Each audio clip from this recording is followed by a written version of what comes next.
have a vision, think big, ignore the naysayers, work your ass off, and give back and change the world. Because if not us, who? If not now, when? What is the secret to success? The long version is that I actually always had 5 rules. And everything that I did, I always used those 5 rules. And those 5 rules helped me to become successful in various different areas. And I believe that those rules can be applied to almost anyone and everyone. You don't need to be a bodybuilding champion. You don't need to want to be a governor of California or to be an action hero or anything like that. If you want to excel in whatever you do, those rules are for you. It's that simple. Now I have to tell you right off the top that I always was very intense. As a kid already, I was very intense and I was very hungry. I always wanted to be the best. I always wanted to be number one. I always wanted to get to the top. I never believed in just getting by. Now I have nothing against people that just want to get by, because I think there are many roads to happiness, but I think that we all here like to be successful and we are driven. So that's why those rules apply to you. So my first rule is find your vision and follow it. You see, I think it's the most important thing that we have a very clear vision of where we go. A goal, where do we go? Because you can have the best ship in the world. You can have the best cruise liner, but if the captain does not know where to go, that ship will drift around the world and out there at sea and will never end up anywhere. And this is exactly the way it is in real life. If you don't have a goal, if you don't have a vision, you just drift around and you're not going to be happy. This is why it is so important to have that vision. Now, I created that vision in Austria because I grew up after the Second World War. Austria, right along with Germany, lost the Second World War, thank God. And the problem was that everyone was so depressed because they lost the war that there was alcoholism everywhere. There was, of course, depression. There was a terrible economic situation. There was famine. There was starvation and all of those things. And also it was kind of a little place and narrow. I felt I wanted to get out of there. I wanted to escape. And I couldn't see myself really to work there and to stay there, to work in a factory, or to work on a farm, or to even to follow my father's footsteps and to become a police officer. I couldn't see that either. As a matter of fact, that's what my parents wanted me to do. They wanted me to become a police officer and to marry a girl by the name of Heidi and to have a bunch of children and to run around like the Von Trapp family in The Sound of Music. But that's not what I saw. This was the vision of my parents, but not mine. And luckily, one day in school, I watched a documentary about America. And I found myself, I knew exactly that is where I wanted to end up. I wanted to be in America. Everything that I saw in the documentary, I just loved.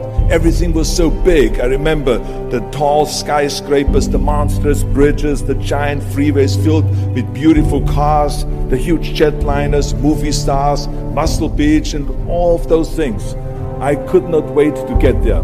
The question was just, how do I get there? How do I get to America? I mean, this was not a common thing to do way back in the 50s. No one had the money to travel or anything. But one day I was fortunate enough to see a magazine. And that magazine showed me the path to America. And it was a bodybuilding magazine. And on the cover was this very muscular guy that was standing there like Hercules with a Hercules outfit. His name was Reg Park. This Reg Park was on that cover, and I remember the cover said, Mr. Universe becomes Hercules star. I read the article as fast as I could, learning about how he grew up in Leeds in England, poor, and how he trained 5 hours a day, every single day, and trained and trained and trained and lifted weights, and then he finally became Mr. Great Britain. And then he became Mr. Universe. And then he won a second Mr. Universe title and a third Mr. Universe title. And then all of a sudden he landed in Rome in Cinecittà doing Hercules movies. And there he made millions of dollars, and this money he took and bought himself a gymnasium chain in South Africa, and he became a successful gymnasium owner. And as I read, I became more and more certain about my own future. As I read this story, I was so excited, so interested. I knew exactly that I wanted to become another Reg Park. I know he laid out the blueprint for my life, basically. I could see myself, I could visualize myself clearly to be a champion on that same stage where he won the Mr. Universe, and then to move to America, then get into movies, and then become rich and famous. I had that vision very clearly laid out. I was so happy that I knew exactly where I was going. From that moment on, everything that I did, no matter how hard I had to work or how much I had to struggle, it didn't matter. It was a wonderful joyride because I knew what the purpose was and I found my passion. The simple truth is, if you don't have a vision, if you don't have a goal, if you don't see your future laid out in front of you, you're just floating around without a purpose. And I think that the numbers speak for themselves. This is why so many people around the world are unhappy with their jobs.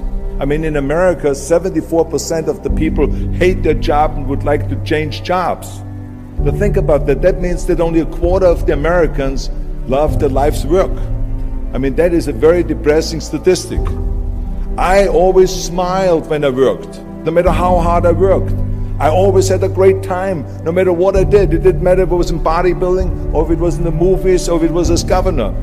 I remember in the pumping iron days, people ask me in the gym all the time, why are you smiling all the time? Why are you so happy? You have to lift 50 tons of weights. You have to train 5 hours a day. I mean, I look at the other bodybuilders' faces and lifters' faces, and they look kind of depressing. They look sour. They're miserable that they have to lift weights. You don't look miserable, you look happy. And I tell them always, I say, I smile because I know exactly that every rep that I do, that every set that I do, every weight that I lift, I get one step closer to turning that vision of mine into reality and becoming that Mr. Universe. I could not wait to lift another 500 pounds in the squats. I could not wait to do another 1,000 sit-ups. I could not wait to do bench press, more bench press and more curls until I couldn't move my arms anymore. Because I knew that every rep got me closer to standing on that stage as a champion.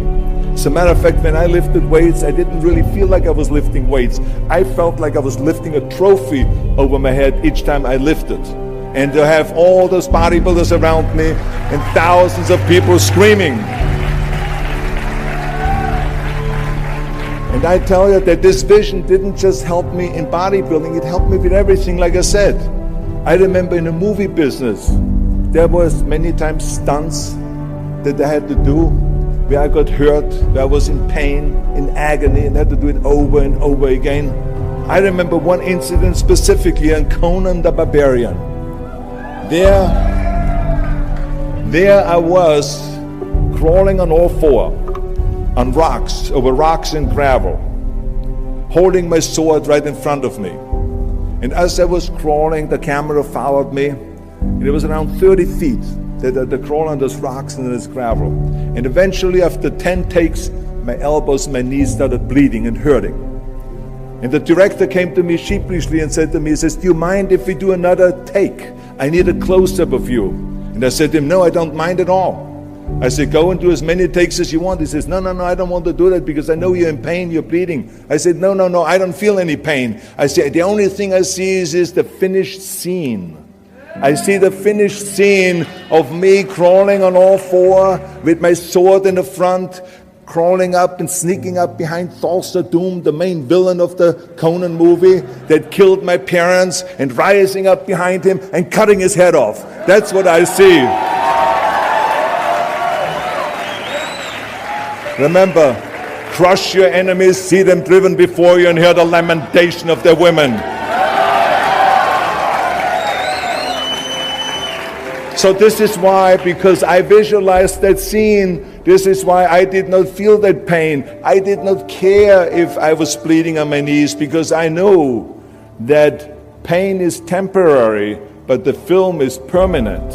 And I explained that to the director, so this is why I try to tell you, always discover your vision, and the rest will follow. Now my second rule is never ever think small. If you're going to accomplish anything, you have to think big. You have to go and shoot for the stars. The biggest challenge most people have is because they think small. And the reason why people think small and why they choose small little goals is because they're afraid to fail. They know that if you shoot for a big goal, then the chances of failing are very high. And they're afraid of failing. It's one of the most common things why people are frozen and why they can't make a move in life, because they're scared of failing. I say to myself, hey, I'm not worried about failing because that's part of life. You're not going to go and win everything. And how far can you fall? Look at this. This is the ground. That's as far as I can fall. And you know something? That the only time you really consider the failure is if you fall and you don't get up. But if you get up, you never consider the failure. So I never considered myself a failure. I always considered myself a winner, even though I fell every so often. But I always got up and I always moved forward. This is the important thing. I never had any patience, of course, for thinking small, because in German we have a saying, wenn schon, denn schon. And that means that if you do something, then go all out and do it well. And this was not just the case in bodybuilding. I didn't just want to be a bodybuilding champion. I wanted to be the greatest bodybuilder of all times. I wanted to have the most muscle, the most muscle of all times, the most definition. I wanted to win the most trophies, the most world championship titles. I just wanted to be the best. And the same is also in movies. I didn't just think about being in movies. No, I wanted to be a movie star. I wanted to have above the title billing. I wanted to become the highest paid entertainer. I basically wanted to be another John Wayne. What's wrong with that? And then the same is in politics. I didn't just want to go and be in politics and enter a race for city council. I mean, let's be honest, does that sound right, Schwarzenegger? City council? No, come on. Not even Schwarzenegger and mayor, no. It had to be Schwarzenegger running for governor, but not just any governor, but governor of the greatest state in the United States, of California. That was the important thing. I give you an example of thinking big. When I became governor, I wanted to rebuild California's ancient infrastructure. You see, America has been living off infrastructure that was built in the 50s and 60s, and it drives me absolutely insane that America hasn't started rebuilding that infrastructure. I mean, we haven't invested in new roads or in new transit, or in schools, or in energy, or anything like that for decades. The number of cars that we have now in America are 4 times as many as we had in the 60s. So therefore, we should be having 4 times as many freeways, 4 times as many tunnels, 4 times as many bridges and all this. But we don't. So this is why I wanted to get our act together and do the upgrading, least in California. So when I talk about infrastructure, I didn't really want to just fix roads and fix and close some holes on the roads. I wanted to build massive freeways on top of freeways. I wanted to build the first high-speed rail in the United States. I wanted to build more bridges and more tunnels, more on-ramps and off-ramps. I wanted to see literally cranes everywhere. Well, there was no excuse for Californians to get stuck in traffic, and there was no excuse really to send your kids in overcrowded classrooms in schools, and there was also no excuse that Los Angeles has a 100-year-old sewage system. That's shitty, I think. First, of course, some of the legislators looked at me like I was absolutely insane when I told them this vision. They were willing to spend maybe $5 billion, which of course is petty cash in compared to what my vision was. But so some politicians, of course, had a hard time to see the big picture because they didn't really ever travel outside California. So they haven't really seen big infrastructure. They haven't really seen big infrastructure all over the United States, or maybe in Asia, in China, or in Korea, or in Brazil, or in European countries, or here in Australia maybe. So they haven't seen that. And then, of course, there are other politicians that simply don't have a vision of the future past the next election, which is a common problem politicians have all over the world. So it was my job as governor to motivate them, and to take them and to see the traffic jams in Los Angeles, and to see the overcrowded classrooms, and to see all the problems that we have. And I kept pushing and pushing, and I pumped them up enough that eventually they saw the big picture. And eventually Democrats and Republicans came together, and we invested $60 billion to rebuild California's infrastructure, the biggest investment of our state in 50 years. So that's what we did because we had a big vision and everyone bought in on this big vision. So remember, never think small, think big. My third rule is ignore the naysayers. I think it is natural that when you have a big vision and big dreams and you have big goals, that people are going to say around you, I don't think it can be done. I think it's impossible. Or no. I tell you, I heard this all the time, but I want to tell you, don't ever let them stop you from dreaming and from shooting for the big goal. Because eliminate just simply those words, no, impossible, and it can't be done. I mean, in each one of my careers, when someone said it's impossible, I heard it's possible. When someone said it can't be done, I heard it can be done. And when someone said no, then I heard loud and clear, yes. So this is what I believed in. I am a big believer of what Nelson Mandela said. He said it always seems to be impossible and still someone does it. And that's exactly what it is. And I wanted to be that one that does it. I wanted to break the new records, and I wanted to do something that no one else has ever done. So I think that's what you need to do. Don't ever be worried about that someone hasn't done it. Just think about how many times my career would have stopped. My career would have ended if I would have listened to the naysayers. I mean, it started right away when I was 15 years old, and I became a bodybuilder. Right after that, when I said, I want to be a world champion in bodybuilding, I want to be Mr. Universe. They immediately said, are you crazy? You're in Austria. In Austria, you can become a ski champion or a bicycle champion or something like that, but bodybuilding is an American sport. Forget about it. That's nuts. Then when I wanted to move to America, they said, again, it's impossible. You will never be able to do that. You have no money. You're all by yourself. And then when I wanted to go into show business, after I won 13 world championship titles in bodybuilding, I said, I want to be like Reg Park. I want to be a Hercules. I want to get into movies. Well, I tell you, when I met those agents and managers and studio executives, their reaction was, oh, Arnold, that is so funny. You want to be what, a leading man? Oh, come on. I mean, look, first of all, let's start with your body. Look at your body. I mean, you're overdeveloped. You're gigantic. You're like a monster. Are you kidding me? Do you know what the new thing, the new trend is? It's little guys like Dustin Hoffman, Al Pacino, Woody Allen. Those are the new sex symbols. Don't you get it? And then your accent, oh, it gives me the chills just listening to your German bullshit. Come on now. I mean, oh God, I mean, it's like, it's scary when you talk. It's unbelievable. I mean, have you ever, Arnold, I mean, be serious, have you ever seen an international movie star with a German accent? It doesn't happen. Forget about that. And then your name, what is it, Schwarzen, Schnitzel or something like that? Yeah, I can see that name already up there on the billboard. Yes, and people are going to storm the theater and the movie houses because Schwarzen Schnitzel is starring in the movie. Oh yeah, I can see that already. So that's what they said. They said to me, it says, look, forget about it, you're a nice guy. I mean, you're a bodybuilding champion. Why don't you open a gymnasium or a health food store or something like that? We can help you with that. And then we get you on the side some little parts, like maybe playing a bouncer. I mean, with your body, perfect. Or maybe a wrestler. Oh, I have a good idea with your accent, a Nazi officer. Now that's really great for you. I call my buddies over at Hogan's Heroes. I mean, they would probably use someone like you. So that's what they said. Imagine that. Everywhere I turned, they said, no, it won't happen, it's not going to happen, and forget about it. Luckily, I did not listen. I did not listen because I knew if I worked hard enough, and if I worked as hard as I did in bodybuilding, 5-6 hours a day, that I will make it, that I could prove them wrong. And I started working very hard. I started taking acting classes, English classes, speech classes, dialogue classes, even accent removal classes.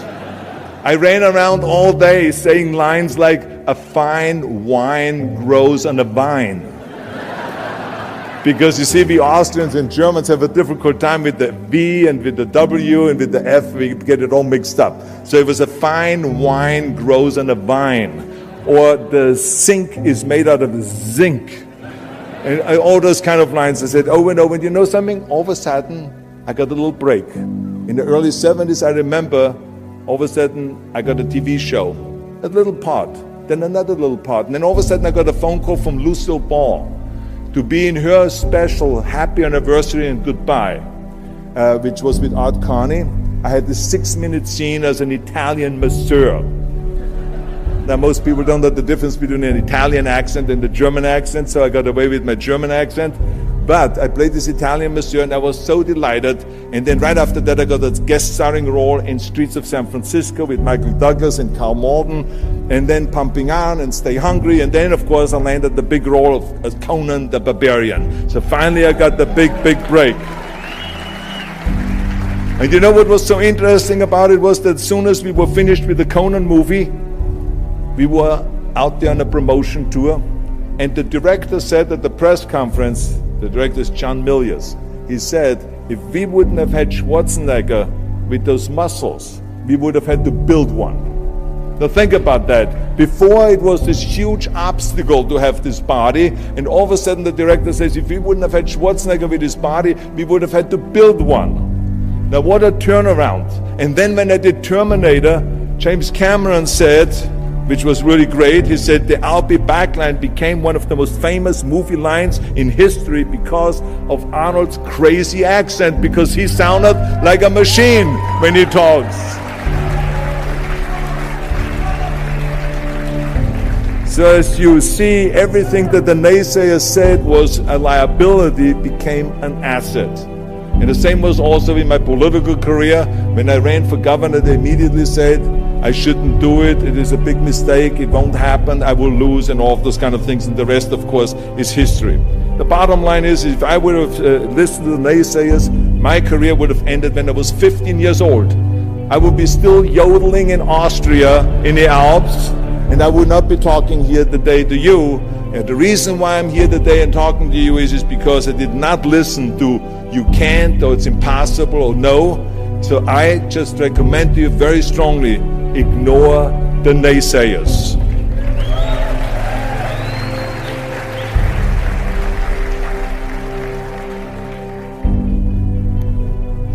My fourth rule is work your ass off. Nobody ever stumbled upon success by accident, except maybe the guy who found gold in California. But don't ever think that you can be that guy. I mean, you never want to fail because you didn't work hard enough. I always believed no stone unturned. Work your butt off. That's what I always believed. No matter what you do, work. I remember Muhammad Ali, one of my great heroes, had a great line in the 70s when he was asked, how many sit-ups do you do? He said, I don't know, because I start counting only when it starts burning. When it starts burning, that's when it starts counting. You see, that's what makes you a champion. It doesn't matter in what area you're in. No pain, no gain. The bottom line is, one of my rules, which is work your butt off. If you don't apply that rule, all the other rules won't mean anything. I mean, it drives me absolutely nuts when people say, I don't have time to work out. Haven't you heard that many times? I don't have time to work out, or I have worked so hard all day, I'm tired, I cannot work out anymore, or I cannot read another book, or I cannot improve myself, or I don't have time, or I work so hard that I cannot really improve my business, or I cannot grow as a person, or any of those things. What the hell are we talking about here? I mean, the day is 24 hours, you sleep 6 hours, so you have 18 hours left. I mean, I know there's some of you out there that say, well, wait a minute, I sleep actually 8 hours, but that's just sleep faster, okay? You didn't, I mean, let's not get bogged down with this stuff here. Listen, when I came to the United States, I remember that I trained 5 hours a day, every day, and I was managing a construction business, and I was a bricklayer, and I went to college also, and I took acting classes from 8 o'clock at night to 12 o'clock midnight. All of that in one day. Every day I did that. I did not worry about it. I knew that I had 24 hours and I didn't want to waste one single hour. Because I believe of what Ted Turner said, who is one of the great entrepreneurs who started CNN and so on. He said, early to bed, early to rise. Work like hell and advertise. So that's what I believe. Just remember, you can't climb that ladder of success with your hands in your pockets. You must work your ass off. It's that simple. And my fifth and last rule is, don't just take, give something back. Leave your mark on the world. I believe that we all have an obligation to do something for our community, something for our state, something for our country. We must serve a cause that is greater than ourselves, because we all know that in the end we will be judged not by how much we made, but by how much we give. Ever since America greeted me with open arms, I've had this sense of responsibility, and I felt obligated to give something back to America, because I know that everything that I have accomplished is because of America. If it's my bodybuilding career, if it is my show business career, my political career, the money that I've made, my great family that I have, all of this is because of America. But I have to recognize the fact that America did not become the land of opportunity in this great country by itself. No, in history, people worked tirelessly in America. People fought and people died to make it the land of freedom and opportunity and the land of liberty. So now it is our responsibility, if we want to keep it the number one country in the world, to work for that and to give something back to that country. And it doesn't matter if you're in America, or if you're in Australia, or if you're in China, or if you're in Japan, or in Italy. It is the same thing. You all have to give something back to your country, no matter where you're from. Now, I love the words of my father-in-law, Sergeant Schreiber, who started the Peace Corps, the Job Corps, legal aid to the poor during the Kennedy and during the Johnson administration. He was the number one public servant, and he always inspired me to become a public servant. He was one of my heroes. He said at Yale University at a commencement speech, he said to the students, tear down that mirror. Tear down that mirror that makes you always look at yourself. And you will be able to look beyond that mirror, and you will see the millions and millions of people that need your help. And I saw those millions and millions of people. And this is why I tried to take every opportunity that I could to give something back. I started training Special Olympians, people that were intellectually handicapped, to help them with weightlifting and powerlifting. I became the international powerlifting coach and the torchbearer for Special Olympics. Then later on, I joined the Simon Wiesenthal Center to fight prejudice, so we don't have the things happening again as we had during the Second World War, during the Nazi Reich. And I joined also the President's Council on Fitness. I became the chairman under President Bush from 1990 to 1993. To be the chairman and to promote health and fitness in all 50 states. I traveled all 50 states. I started after-school programs for the most vulnerable children, for inner-city children, to make them be able to say no to drugs, no to gangs, and no to violence, and to say yes to education and yes to life. And every single time I reached out and I gave something back, I felt fantastic. Nothing made me happier. I would rather play chess with an 8-year-old kid in an after-school program or play golf, a round of golf with a Special Olympian, than go down another red carpet of a movie premiere. And I have nothing against movies, but to give something back to me is more important than just to think about myself. Eventually, the joy of giving back was so great that I decided to become a public servant full-time and to turn my back, actually, and walk away from my career as an actor. After I finished promoting Terminator 3, I jumped into the race, into the governor's race in California, and I ran for governor. And even though my friends advised me not to do that, they said, "Are you crazy, Arnold? Don't you understand that you would lose now this $20, $30 million a movie that you're getting paid?